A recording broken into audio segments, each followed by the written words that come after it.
pastor of the Christian Hearts Christian Fellowship online ministry.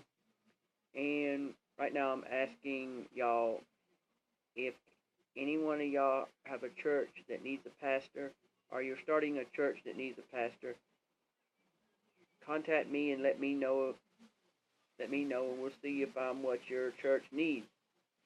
I preach to all ages, all races, sex, and age. I will do holiday programs like Easter, Christmas, Valentine's, and also show where Halloween can be a holiday for God and Jesus by saying that we can do programs in the church like fall festivals to attract people to the church. We can do t-shirts, we can do license plates and stuff like that. And also,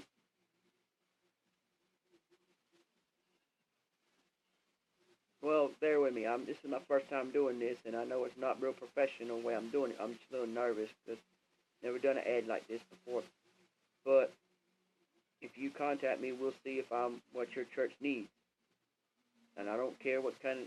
I do care if it's a church for God. What I mean is I'm not a racist person, so I don't care the color of the church. I don't care the age of the church. I don't care the race of the church.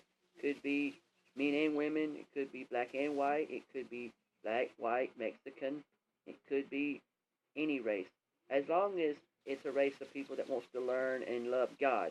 That's the race I stand for. And also, my wife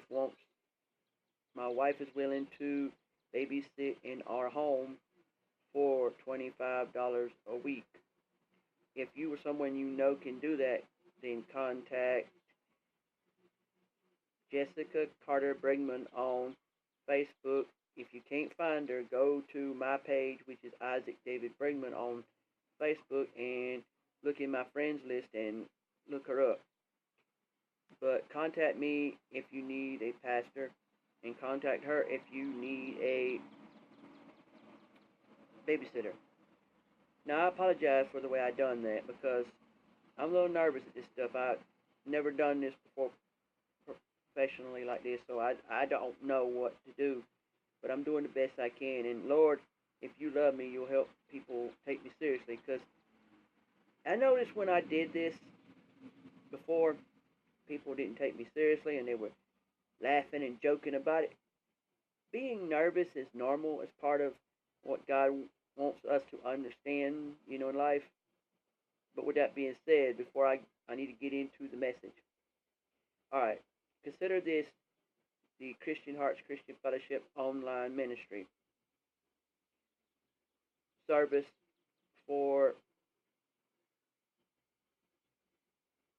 today, and I want to explain to you people that God and Jesus, if you'll read in Psalms, you'll realize that they're telling you all about the prayers, and that they're telling you all about the things you say you want God to do for you and about you.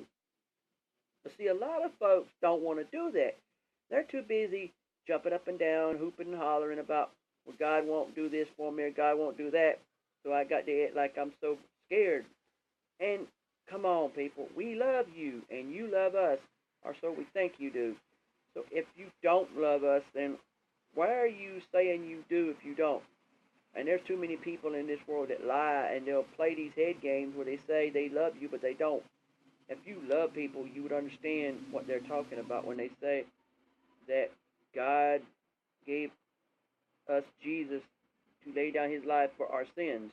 And that if we believe in that, we'll never have to worry about any problems with the devil unless we let the devil control our lives by choice.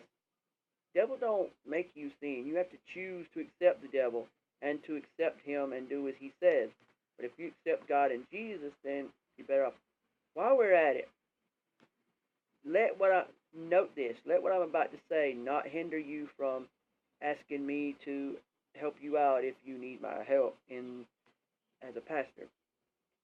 I had an abscess under my left arm, and I had to think it was last Monday, have the surgery done at the hospital to get out what they can get out of it.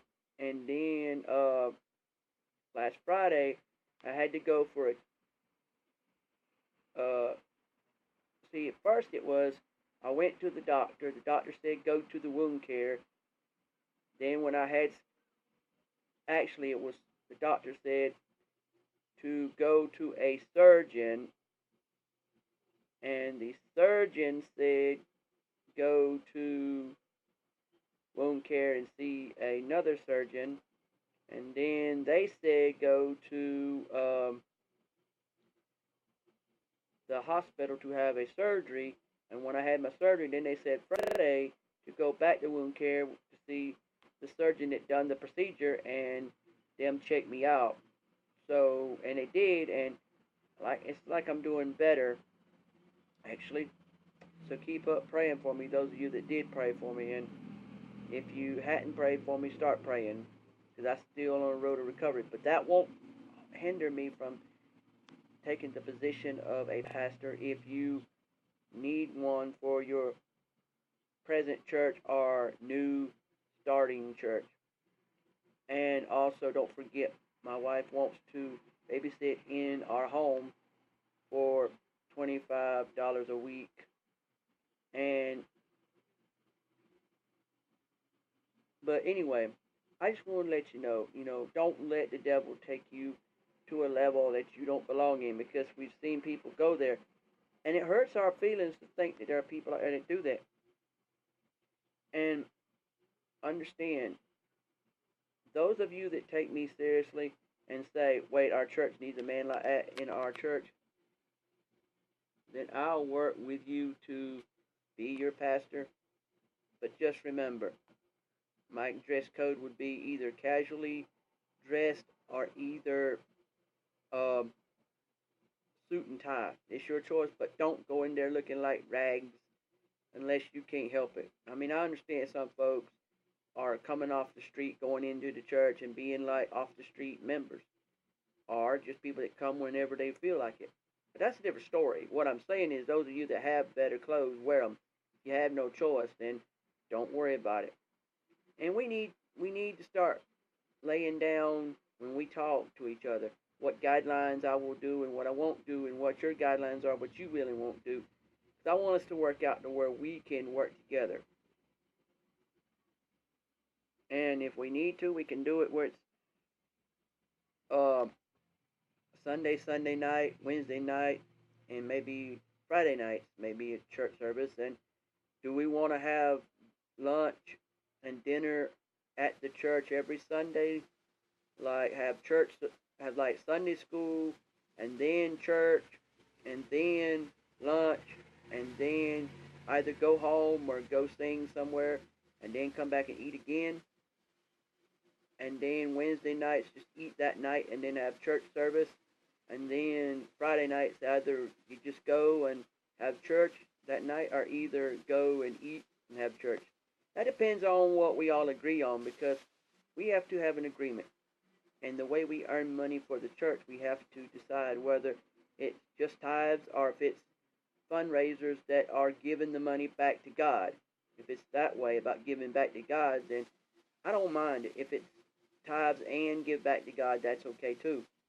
But I do wanted to say, I wanted to, in order to help out some, do a can ministry, where if you have any cans that you don't need or want, and you're willing to give them up, then let me know, and I would take the money and use that for church supplies, church, funds, bills, and things of that nature. But you have to be willing to work with me in order to understand where we can and cannot go right and wrong with what we're doing. Because I want to, if I agree to be your pastor, I want to know that we're going to be on the same page. I don't want to know that your religion is not God approved. I don't want to know that, you let too much sin in your church and you didn't let God help you sweep it out like you're supposed to sweep it out the front and back door.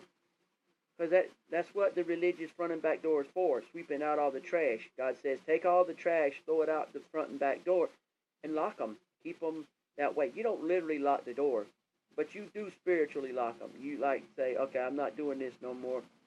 So in that sense, that's how you do it. If you want to know more about my background, is in my race, my age, and all that, let me know. I'm not ashamed to admit to it. I only use it as a way of getting across to you that, hey, this is me and this is what you expect every time the doors are open in the church. And I'm serious. I'm totally serious about this. I'm not playing head games. I know some of you people laugh and scoff at me because you think I'm joking. But you know what? God's going to get you for that, because God doesn't like players. People playing head games and saying, well, you ain't really serious, or or LOL, LOL. People, if a man is being serious, dead serious, I say take him that way.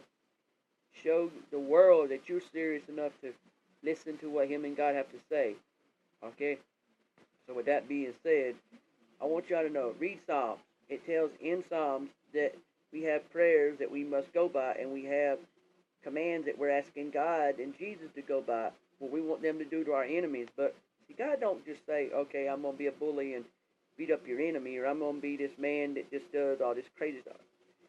God and Jesus, they do what they do because they want people to take them seriously, and they don't want you sitting there joking around when you're supposed to be serious. So if you're not serious, don't start an attitude, well, I'm going to do this, or I'm going to do that, and then you don't do it. Say, listen, God and Jesus, here's what I'm going to do for you, and go for it. It may not always be what you want to do, but you've got to be willing to say, I'll do what I got to do, not what I want to do to please God and Jesus. But it should come easy to want to please God and Jesus, and it should be easy to want to please your fellow man. So do take this seriously, and do understand, when a man is trying to do something for God, he's not joking around, he's not being funny, he's trying to be serious. Now you might say, well, brother, if you're going to, now understand, my financial stability, that comes in the form of a conversation between y'all and myself, meaning I don't feel like divulging my information about my finances until you contact me and ask me, how do I earn money at the present moment, and how do I expect to earn money in the present future, or not earn money at all. And also any other information that is deemed personal by myself. It's not personal in the sense I won't tell it. It's personal in the sense of I only tell it when it's time to tell it, which means when you contact me, I'll tell you. So if you're seriously inquiring about me being your pastor, let me know, and I'll see what I can do. You're a preacher, you're a pastor, you know. And we'll go through all the things. And I'm not like others out there that preach. Yes, I was ordained by God, and yes, God told me you have a minister or a preacher inside of you, or a pastor inside of you, and he must come out to show the world God and Jesus. So I did that. And by doing so, I started a ministry on the internet, the Christian Arts Christian Fellowship online ministry, with Brother Pastor Isaac David Brigham, or Pastor Brother, however you want to say it. And I've been doing this for a while now, and I believe that with the experience I've had doing this, that I believe I can do a good job at being what you need. If for some reason you try me out and you don't feel comfortable with me, then that's fine. But make sure that you give me a shot.